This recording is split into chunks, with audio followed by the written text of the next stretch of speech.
listening to the Exitology, Unlock Your Profits, Unlock Your Potential show on the International Business Growth Radio Network. My name is Jason Wally Waldron, and I am joined here today by Kyle J. Christensen. And Kyle is a principles-based financial planner. And we have been talking about some really interesting myths and misconceptions that are out there. And really, importantly, we started to talk about the difference between retirement, which is really almost a hope and dream and kind of a mirage, versus financial freedom, which is something that is concrete and you can live into every single day. And so, Kyle, with that, you had just told us the difference between real assets and liabilities. And I am certain that lots of our listeners are listening to this, brains possibly expanded or exploding, maybe even some skepticism. And I know that one of their next questions is going to be, okay, if I've been doing this wrong my whole life, where should people invest?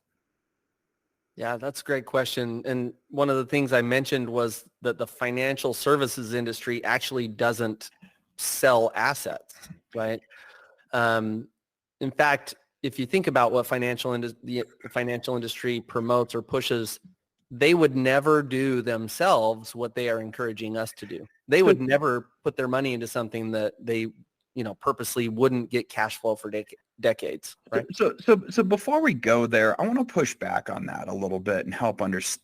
I need to understand that a little bit more, because I've been taught that buying a stock in a company is an asset. I own a piece of that company, and they send me a small, right? If I go get Colgate stock, I can't say the Palmolive part, but if I go and get that stock, they're going to send me a 2 or 3% dividend every year. As a shareholder, it's in my best interest to own more shares, right? ExxonMobil, blah, blah, blah, blah, blah, blah, blah. So that's confusing to me, where you're saying, no. What's actually happening is you're sending money in the wrong direction, because you go back to the assets versus liability. So liability is the money going the wrong direction, which would be out of your pocket.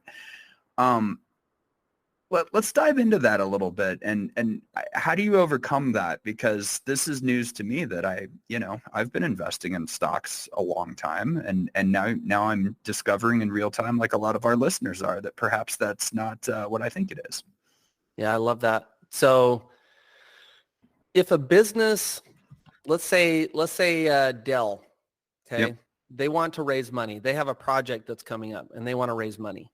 So there's a few ways that they can raise money. They can go borrow money from the bank, right? Okay. And if they borrow money from the bank, there's going to be an amortization schedule. They're going to have to make payments back to them. There's an interest rate and so on. What if they could borrow money from individuals and have no amortization schedule and have no required payment? And ultimately, if they went bankrupt, they would have no legal obligation to the people that they borrowed the money from. Okay. I think Dell would be interested in such a deal. Dell might be interested in that. Well, guess what? That's what stock ownership is. So they don't sell you enough stock so that you would have controlling interest or any kind of influence in any decision they make. They're borrowing from you individually and have actually no legal obligation to you, as far as, if they became in dire straits financially, guess what? They're going to pay their bondholders. They're going to pay all their debts, but they're not going to pay you. That is so interesting. So that's probably why you see these companies. I saw a Bitcoin miner go through this. They were called Core Scientific, and you saw the shareholders essentially get wiped out while new people came in, right? But the computers are still running, the mining is still happening, the infrastructure is still there. Everybody else was able to do some kind of deal. And then at the end of the day, ownership, quote unquote, got this very small thing. And one of my neighbors works for them. That's why I know all this stuff. But but I'm trying to use it as an example, right? And then I noticed that even in a best case scenario, the currency of these publicly traded companies, which is their stock, right, that they have people buy, in a best case scenario, if they don't have anything better to do, they just do stock buybacks and stuff like that. So kind of it's both sides of that equation. Am I summarizing that correctly? Yeah, absolutely. And I don't know if it was Apple who originally started this, or Microsoft, one of the two maybe. Mm-hmm. But prior to those two corporations, it was really common for stocks to pay dividends, right? Yeah. And so there was a cash flow. You would invest in, some stock of some business, and you would have an expectation of dividends or profit from the company, a share of the profit. Right. Well, Apple and Microsoft decided, guess what? We're just not going to pay a dividend. How cool is that? And so instead of paying a dividend, they just put it back into the company. They raised, and everybody went along with it because it looked like, hey, I'm gaining value on this sheet of paper. My dots on the screen are increasing. Right. But I'm actually not receiving any money. That's the reality. They weren't sending any money to you. Right. And going back to how do we achieve financial freedom? Yeah. If financial freedom is achieved by cash flow from assets, if I buy, quote, assets that don't produce any cash flow, then how much do I have to have in those assets ever become financially free? Right. So I can have an infinite amount in those assets and be infinitely broke. Yeah. It's like owning land between here and El Paso. There's a lot of land for sale, but no cash flow. And folks, just so you know, Kyle is based out of San Antonio, Texas. So that's why I'm laughing at that joke, because there's you can say it yourself. There's not a whole lot going on there, right? Yeah.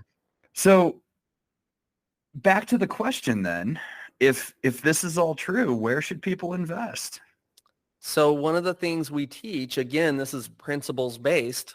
We teach people 3 rules, and actually rules are a synonym for the word principle. So we have 3 principles related to investing. All right. And this helps guide you on where should you invest. The first rule is invest in what you know.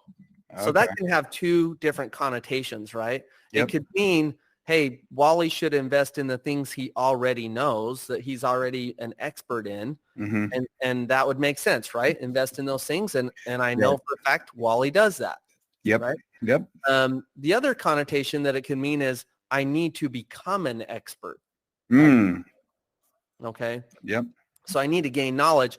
And one of the great financial books of all time is called Think and Grow Rich. Right? Absolutely. And in that book, he says, Napoleon Hill says, if you ever want to acquire the fortune that you seek, he says, the first thing you have to do is acquire the knowledge that is required to obtain that. Absolutely. Right? Well, yeah, I think it was Benjamin Franklin who said, the price of knowledge is acquired once, the price of ignorance is paid for infinitely, right? Something along those lines. I've misquoted Ben Franklin now, but that's the idea. So, yeah, so continue on. So the first one is invest what you know, or it implies become an expert in something so that you can do so. What are these other rules? The second one is invest in what you can control. And now a lot of people might come back and say, well, there isn't any investment you can control entirely. And that's true. However, I would say there's a big range of control, right? There's 0 control on the one side and 100% control on the other side. And where are most people investing? If I put my money in Walmart stock, for example, how much control or influence do I have over how that stock performs? I mean, you can go to the bathroom in the back of Walmart and see how the stock ticker's doing, right? Like it's, but other than that, I don't think you have a whole lot, right? Almost no control. So think about that. I hope all your listeners are thinking about, well, how much control or influence do I have over the outcome of where I'm putting my money? Because if it's 0, that's not your only choice. Right. I'm thinking through this, it's not uncommon for the folks who listen to this show to be owning, maybe 1, 2, 3, or 4 locations in terms of, whether it's an edge warehouse, for instance, or it might be a custom manufacturing plant or something like that.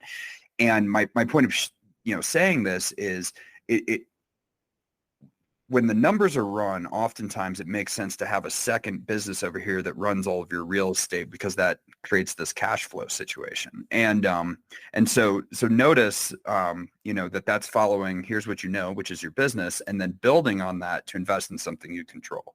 And so with that, what is the third pillar or principle of investment as you see it? The third rule is don't chase returns. Mm.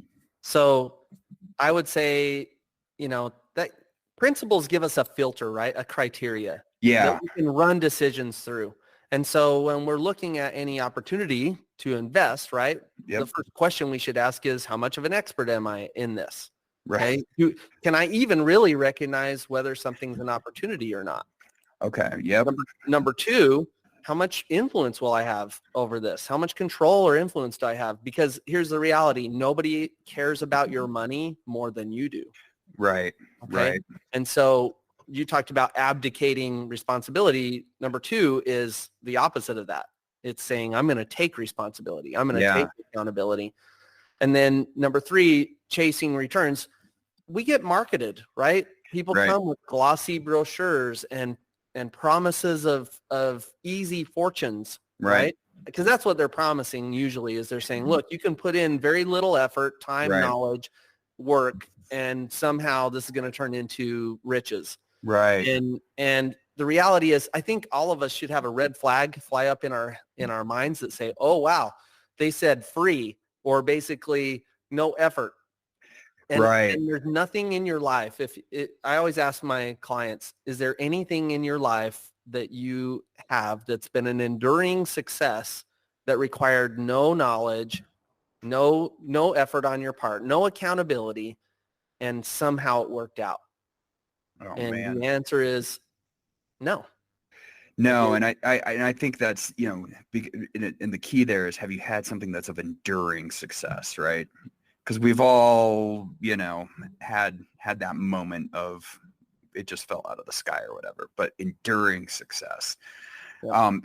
Kyle, this is just mind expanding. So thank you for being here today. Tell the folks where they can find a little bit more about you and what you're up to, and then we will take another short 2-minute break here. You are listening to the Exitology Unlock Your Profits, Unlock Your Potential show. Go ahead. You can find me at uniqueadvantage.biz. I'm also on LinkedIn. Look for Kyle Christensen. I post articles there quite often, and love to hear from you. If you have questions, we'd love to hear. Awesome. And we'll be posting the show notes with some information about how to track down Kyle and his team as well. Folks, I hope you're enjoying this as much as I have. We'll be back after a short 2-minute break. This is the Exitology Unlock Your Profits, Unlock Your Potential show.